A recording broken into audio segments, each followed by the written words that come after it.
এক কুৎসিত দেখতে পুরুষ আর এক কুৎসিত দেখতে মহিলা। মানে আমাদের চক্ষু মতে যা সুন্দর তার বিপরীত রূপই বলা যায় আর কি। যাদের দিকে তাকালে মোটামুটি দেখতে লোকজনও ভুলেও তাদের প্রেমের মানুষটি ভেবে উঠতে পারবে না। দুজন ঠিক করলো প্রেম করবে। একে অপরকে জিজ্ঞেস করলো সরাসরি, আমরা কি দুজনেই খুব খারাপ দেখতে বলে একে অন্যের প্রেমে পড়েছি, নাকি জোর করেই প্রেম করছি? মানে ওই প্রেম করতে হয় বলে, নাকি আমাদের আর কেউ পাত্তা দেয় না বলে? ছেলেটা বলল, আমার তো কলেজে বিপাশা, সুলগ্না, তিন্নি সবাইকে মনে হতো ইস, ওদের একজনও যদি আমার প্রেমিকা হতো। কিন্তু জানতাম তা অসম্ভব।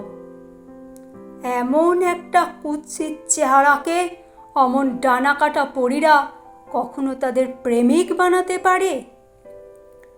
মেয়েটাও বলল, আমারও তো ভাস্কর, তিমির, অভিরূপ বা সুমনদাকে খুব ভালো লাগতো।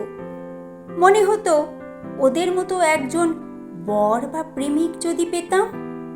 আর ওরা সবাই প্রথম আলাপের দিন থেকেই আমাকে বোন বানিয়ে নিয়েছিল, বাকিদের বলতো বন্ধু। যদিও আমার এক মাসতুতো দাদা আমাকে চাপড়ে ধরে বলেছিল, তুই খুব সুন্দর। আদর করেছিল আমায় মহালয়ার ভোরে। এখন বুঝি আমার শরীর ঘেঁটেছিল। ভালো লেগেছিল তখন, জানো। ওই যে আমাকে সুন্দর বলেছিল। তখন আমার ক্লাস 9।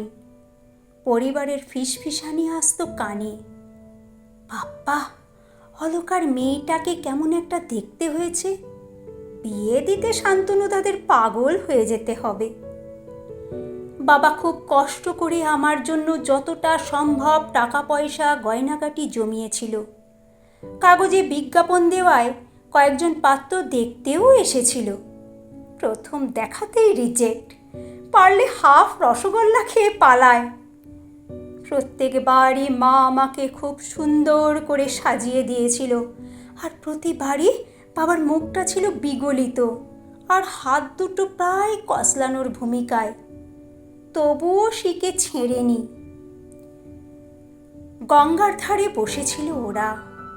সূর্য তখন প্রায় অস্তাচলে। গঙ্গা বক্ষ তখন গলানো সোনা। এসব কথাবার্তার পর চুপ করে রইল দুজন। দুজনেরই 40 পার। পুরুষটি মহিলার মুখের দিকে তাকালো। সূর্যের লাল আভায় অদ্ভুত সুন্দর দেখাচ্ছে তার হতে পারে প্রেয়সীকে। মহিলা লজ্জা পেল। এভাবে কোনো পুরুষ কোনোদিনও তার দিকে তাকায়নি। মুখ নামিয়ে নিল সে। তারপর কি মনে হতে আবার মুখ তুলে তাকালো। পুরুষটির চোখে জল। মৃদু গলায় বলল, আমরা কি একে অপরকে করুণা করছি, নাকি অবলম্বন খুঁজছি একে অন্যের কাছে?